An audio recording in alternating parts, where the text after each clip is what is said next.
ছাত্রছাত্রীর টাকা অন্য প্রতারক যারা প্রতারণা করে তারা তুলে নিয়েছে। বাকি যে টাকাগুলো রয়েছে সেগুলো তড়িঘড়ি করে স্কুল কর্তৃপক্ষ ব্যাংকের কাছে জানায় এবং ব্যাংক সেই অ্যাকাউন্টগুলো আপাতত হোল্ড করে রেখেছে যাতে ওই অ্যাকাউন্ট থেকে না টাকা তুলতে পারে। এবং জানা যাচ্ছে যে 259 জন ছাত্রছাত্রীর টাকা আসে, ট্যাবের টাকা, তার মধ্যে 46 জনের টাকা অন্যের অ্যাকাউন্টে গেছে এবং কোথা থেকে গেছে এখনো পর্যন্ত সেই ইনফরমেশন পায়নি। তবে ব্যাংকে গিয়ে জানতে পারে যে 22 জনের টাকা তুলে নিয়েছে প্রতারকরা। বাকি 46 জনের মধ্যে বাকি যে কজন আছে তাদের অ্যাকাউন্টটাকে ফ্রিজ করা হয়েছে, 20 জনের টাকা হোল্ড করে রেখেছে। এবং এই মুহূর্তে যেটা জানতে পারছে তারা মোটামুটি প্রাথমিক তদন্ত করে জানতে পারে যে বেশিরভাগ টাকা উত্তর দিনাজপুর, মালদা, শিলিগুড়ি এই সমস্ত এলাকার বাসিন্দাদের কাছে গেছে। তবে স্কুল কর্তৃপক্ষ, সাইবার ক্রাইম এবং যে জেলা শিক্ষা দপ্তর আছে সেখানে লিখিত অভিযোগ করেছে। কুসুমিতা, সোমনাথ, ধন্যবাদ। শুধুমাত্র জেলাতেই যে ট্যাব কেলেঙ্কারি হয়েছে এমনটা নয়, এই শহরেও কিন্তু অভিযোগের পাহাড় জমতে শুরু করেছে ধীরে ধীরে। একদিকে গল্ফ গ্রিন, অন্যদিকে জোড়াসাঁকো থানাতেও কিন্তু এবার অভিযোগ দায়ের হয়েছে। জোড়াসাঁকো থানা এলাকায় 40 জনের টাকা অন্যের অ্যাকাউন্টে চলে গিয়েছে। গল্ফ গ্রিন থানা এলাকায় 4 জন পড়ুয়ার টাকা চলে গেছে অন্যের অ্যাকাউন্টে। আর এর আগে বেহালার সরসোনা, ঠাকুরপুকুরের ট্যাব প্রতারণার অভিযোগ দায়ের হয়েছে।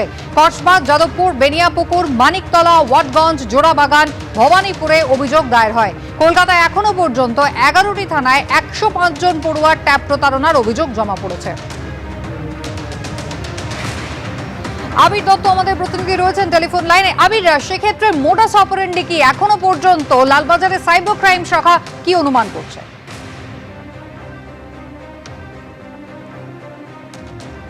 আবির, শোনা যাচ্ছে?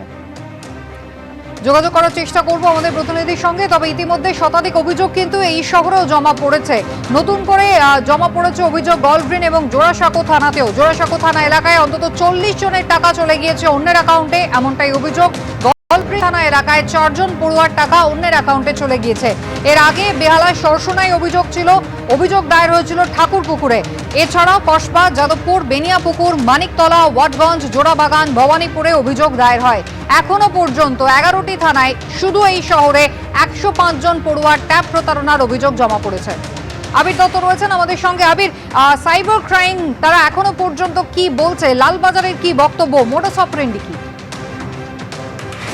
আর দেখো, যেটা জানা যাচ্ছে যে ইতিমধ্যে 10টি থানাতে অভিযোগ হয়েছে এবং এই 10টি থানাতে যে অভিযোগ হয়েছে সেই পরিপ্রেক্ষিতে পুলিশ আধিকারিকরা যারা জানতে পারছেন প্রায় 100-এর ওপরে যারা প্রতারিত হয়েছেন বা যাদের ট্যাবের টাকা পাওয়ার কথা কিন্তু তারা পাননি এবং সেই টাকা তাদের অ্যাকাউন্টে না ঢুকে অন্যত্র কি কোনো অ্যাকাউন্টে চলে গিয়েছে বা সেটা জালিয়াতি করা হয়েছে বা এই সম্পূর্ণ বিষয়টি কাজ করেছে, এই বিষয়গুলো কিন্তু যে কমপ্লেন পাওয়া গেছে বা অভিযোগ পাওয়া গেছে সেই অভিযোগের ভিত্তিতে তারা খতিয়ে দেখছেন।